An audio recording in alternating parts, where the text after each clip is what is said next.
For this video, I wanted to do a little bit different to share some insights and basically why we chose to switch over to pine pellets, what are the different methods that can be used as containers, and lastly, how we transitioned our cats into using the pine pellet system. I have some notes, so I will be referencing those as I record just to make sure I get all of the different details. We've been using the system for about a year and a half now, so we have a pretty good setup at this point. First up, we started investigating about different types of litter about 2 years ago when my senior cat Shinobi started having some weird behaviors around the litter box. So we started looking a little bit about the different litter boxes, what they should be like, and part of the research led us to look into the litter, of course. Now, she had always used the Tidy Cats light blue litter. That's always kind of what I got for her, and it was always fine. But when she started being weird about it, I learned about the tracking, like those little footprints that sometimes you see when you use the clumping litter, and like you almost get like this like puff of dust that fills the air. Doing some of the research, I stumbled on the pine pellet system, and because she's an old lady, I started very slowly trying to introduce her, and it turned out to be a whole separate issue as to why she was having those struggles. But at the same time that I was trying to do that switch with her, there was also a kitten that we had just rescued. Her name is Minnie. So Minnie, she came from outside. She used to live in our backyard. We brought her in to try and do introductions.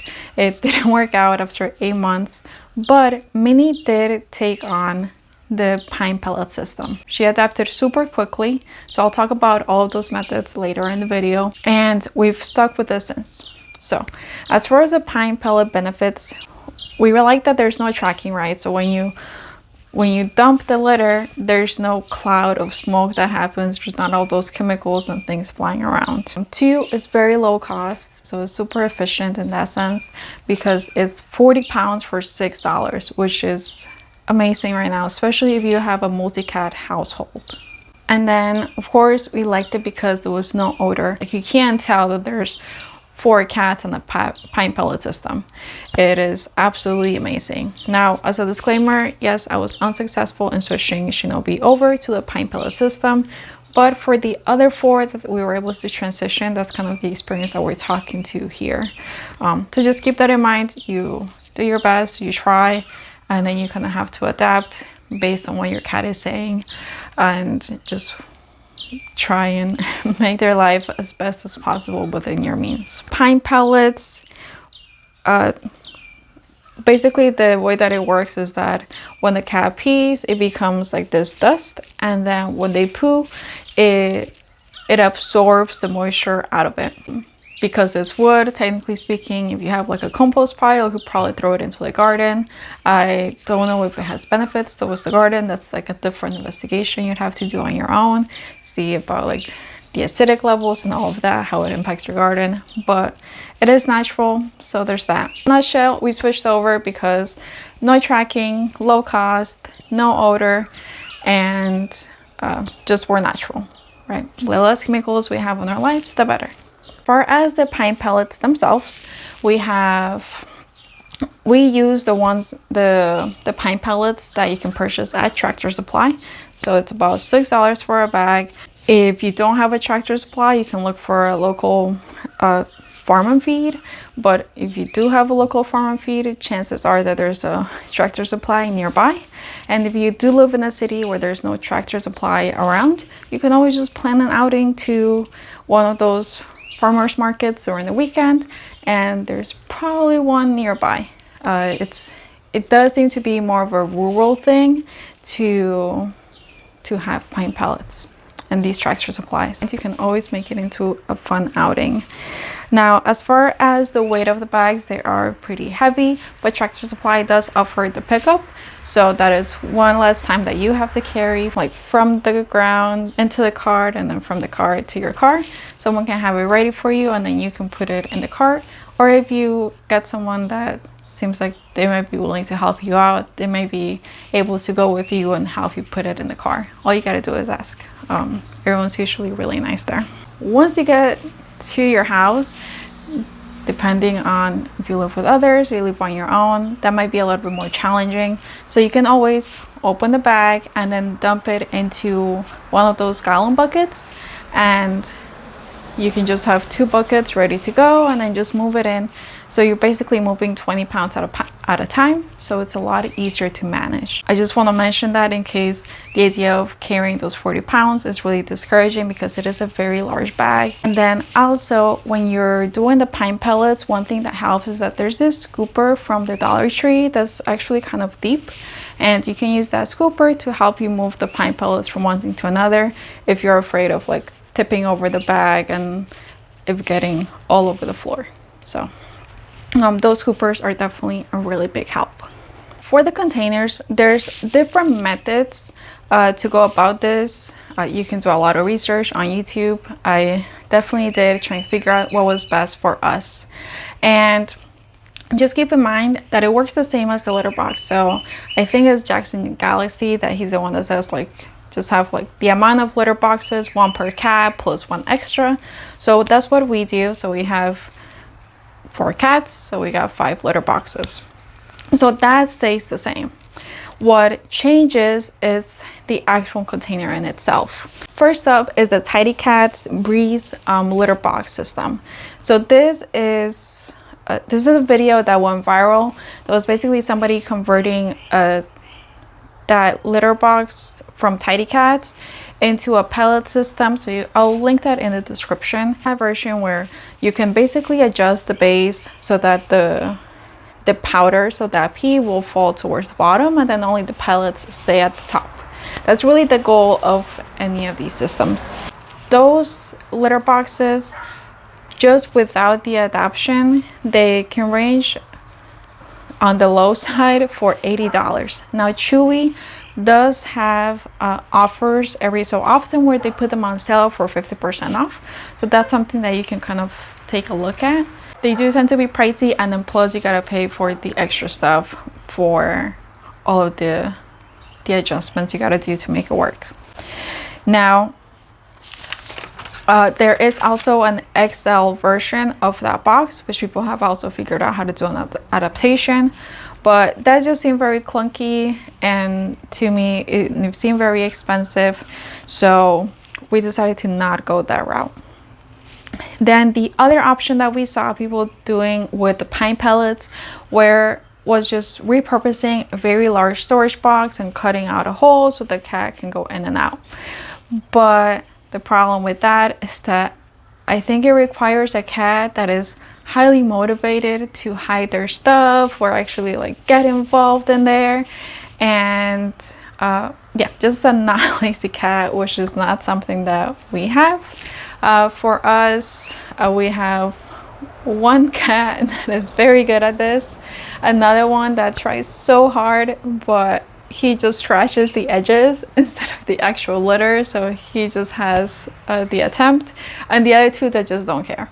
So the very large storage box where everything's together and the cat's supposed to hide it, so then by hiding it, it reveals the pellets to the top, is just not an option that we could think of. That brings us to a handmade storage bins.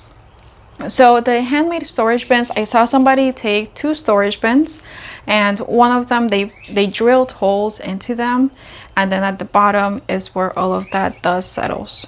But the problem with this method is that, one, storage bins are expensive nowadays, even though technically you could probably go to a thrift shop or a garage sale and get them for a good deal.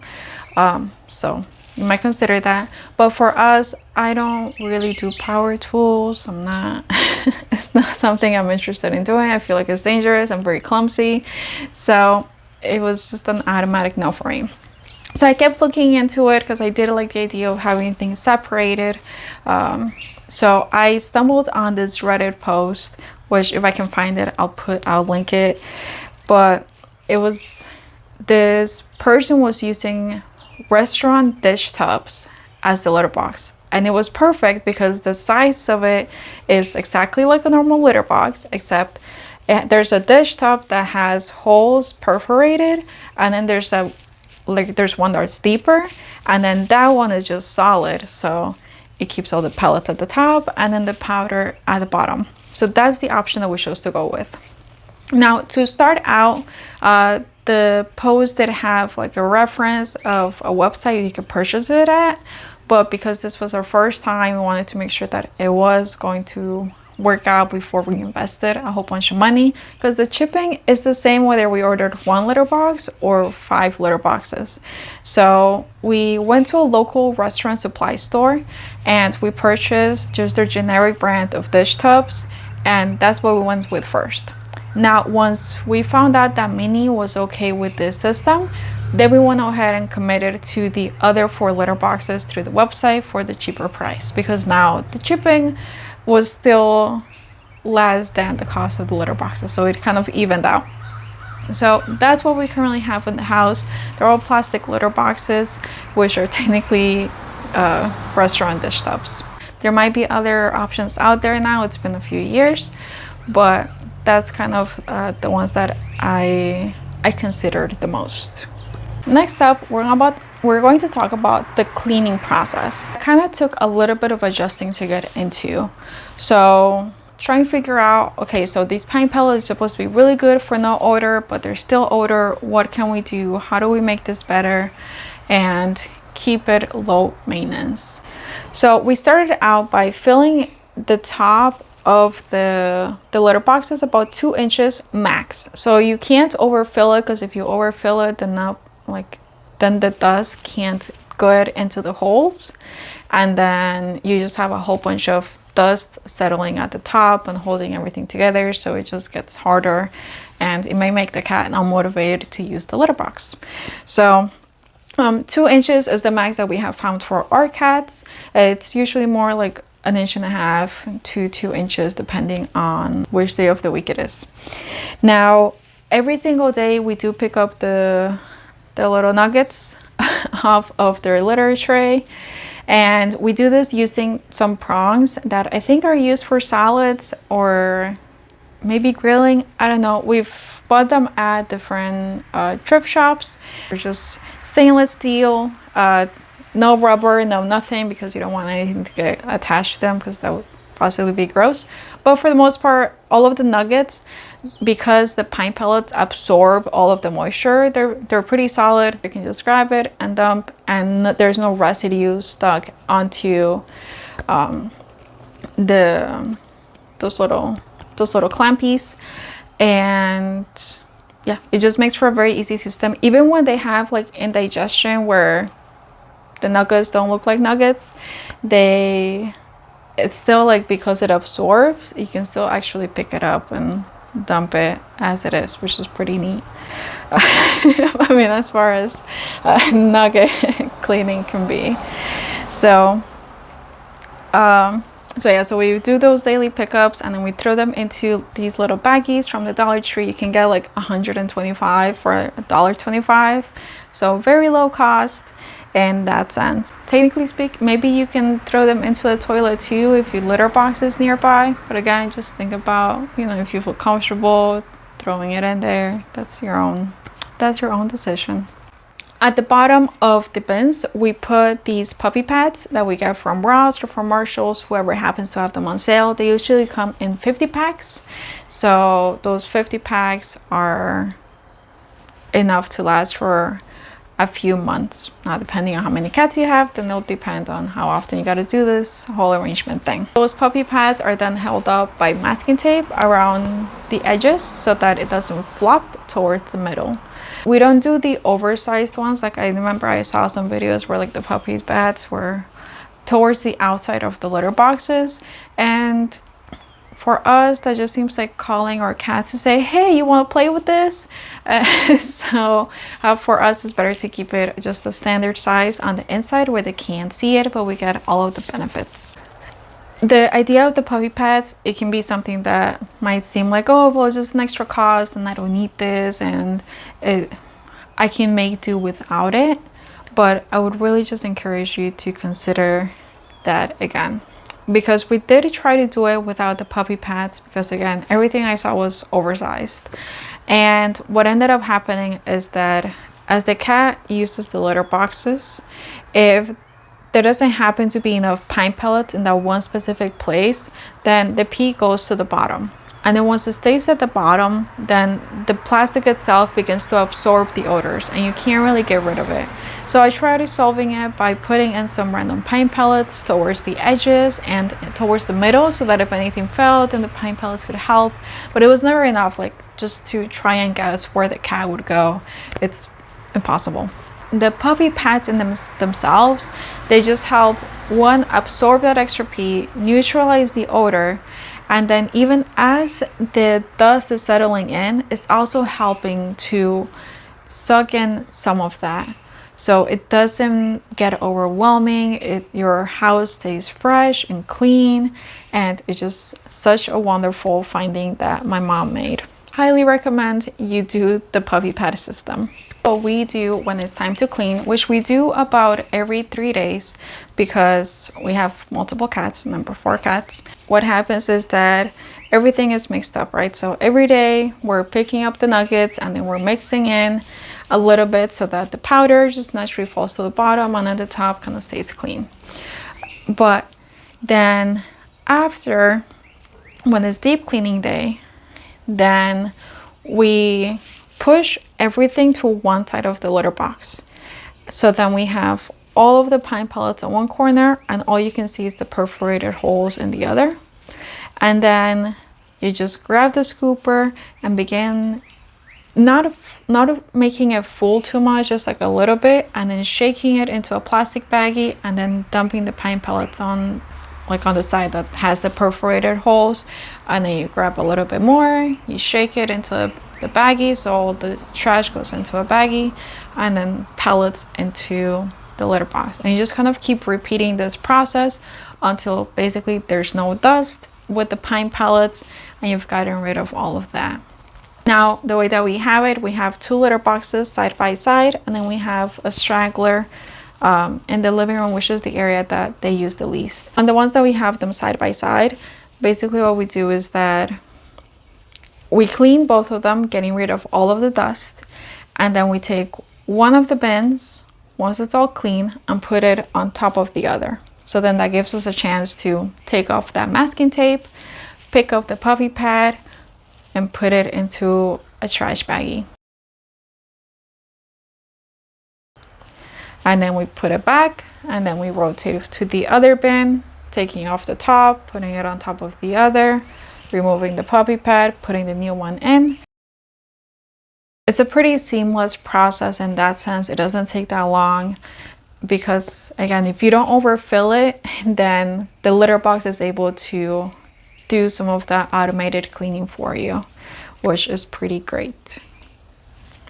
That's kind of the way that we do the cleaning. And then if after we take out that deep cleaning, it's looking less than an inch, then we can refill it using our scooper, that oversized scooper that I mentioned from the Dollar Tree. That's essentially our litter box cleaning process and just kind of how we work it. If you only have 1 cat, this could be something that maybe you clean every 4 to 5 days, depending on how much they use it, or it could be more often. Keep in mind that the amount of food that that your cat eats, and how what type it is that they eat will impact your experience. So for us, for example, we have our cats on a raw food diet, so that means that they retain most of the food that they eat, so we just have the little nuggets, but they do use the litter box a lot more often because they're getting hydration from the raw meat. So just kind of take that into consideration as you figure out the best schedule into how often to clean the litter boxes. Now, as far as tips go, so first up, we have use that oversized scooper from the Dollar Tree to help you move the litter around. It will be a lot easier than trying to naggle just that massive bag and carrying it everywhere. It could tear, it can just get really messy. Get those gallons, get the scooper, and just help yourself out with some type of system. It could be a fancy storage bins like they have for the pet food. Whatever makes you happy, just figure out a system that makes sense for you. Then we have using those puppy pads. Definitely think about using the puppy pads. The puppy pads will save you so much work and will help your house smell so clean. I really cannot emphasize it enough, just how much of a difference the puppy pads make. And if you're in doubt, you can try it without it and then just sit on the floor for like 20 minutes and you'll see, like, you'll kind of get that feel for the smell. It's because sometimes that smell, like, we don't feel it because we're hovering at the top, but once you sit on the floor and you can sniff it yourself, and then you try it after with the puppy pads, you definitely feel the difference.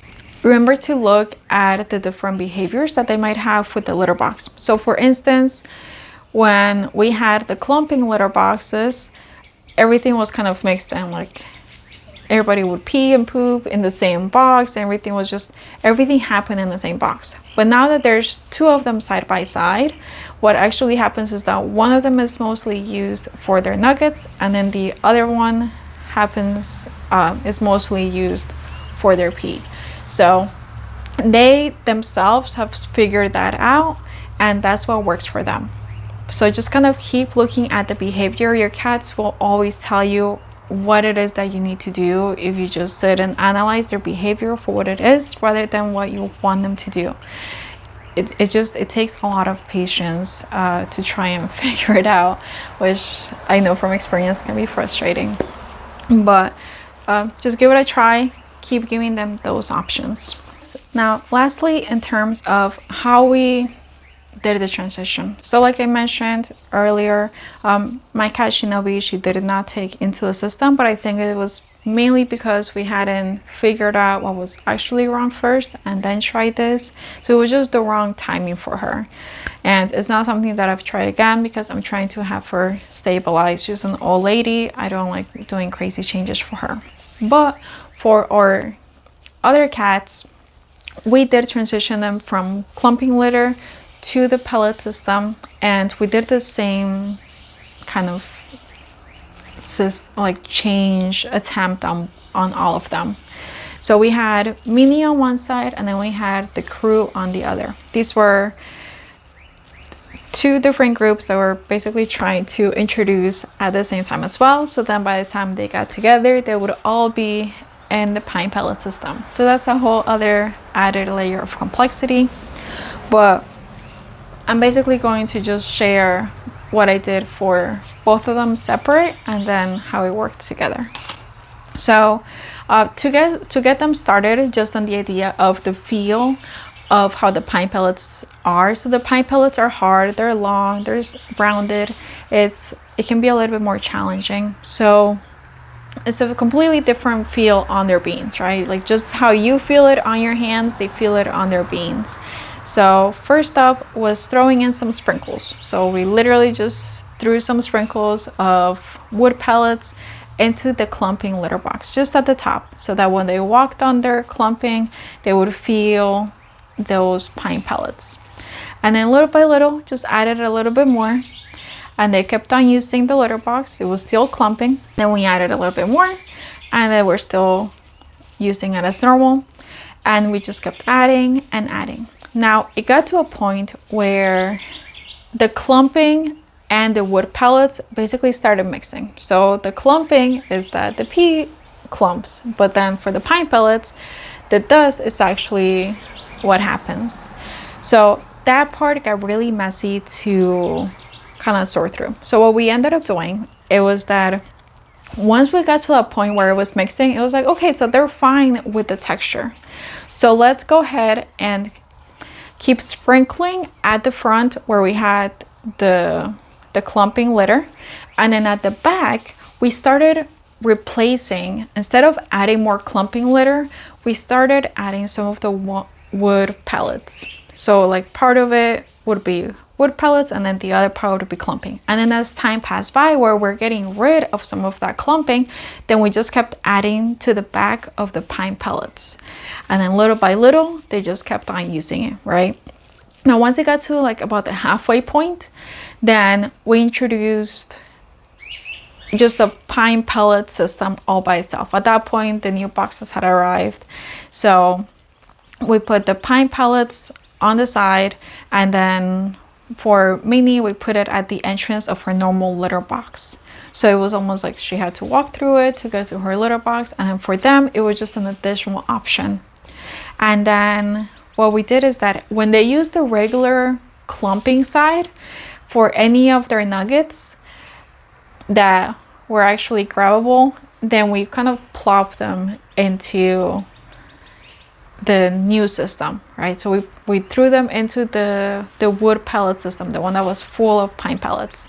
And then if they happened to use that last section that was pine pellets, then we would grab that dust, and instead of throwing it away, we threw it in with the new pine pellets to mix in some of their, like, that odor, right? Like, oh, this is where I can pee, like this is what it smells like, this is what it's intended for. So by mixing in, that was such a big help in getting them used to it. And we knew that that was really key, because at one point we were running low on pine pellets, and we actually had to basically refill everybody's with brand new pine pellets after they had already switched over. And one of the cats, he was the one that struggled a lot getting used to just using a litter box, but he struggled again because he was like, I don't smell like where am I supposed to go? It doesn't smell like me. So but then once we started adding some of that dust back in, then he was like, oh, this is where I go. Now he's fine if we add new ones, because now we're a year and a half in. But at the beginning, just mixing in that little bit of their smell, I think it was very helpful towards adapting them. I remember when I was watching some videos, some people just kind of pull the plug and this is what you're using and go do it. But again, with 4 different cats trying to go through this, it was not something that we wanted to encourage. And we'd already gone a lot of months with Teddy trying to get him used to the litter box. So less dramatic, the better, even if it just takes a little bit more work in the long run. It looks like that's all that I had written as far as my notes and things I wanted to share. If you've transitioned into the pine pellet system and you have any comments on anything that would be helpful for somebody, make sure to leave it in the comments. And if maybe you're trying to transition and you want to just think something out loud with somebody else that has gone through this, please feel free to leave the comments too. I'm always happy to give my thoughts. But just remember, I'm just a random cat lady on YouTube, so I am not an official vet person. So hopefully this is helpful to somebody out there. I know there's so much information that's available that you can tap into, but I feel like anything that we can do to help our pets be better, be healthier, and save ourselves some money also helps out. So thanks so much for watching. Hope this is helpful.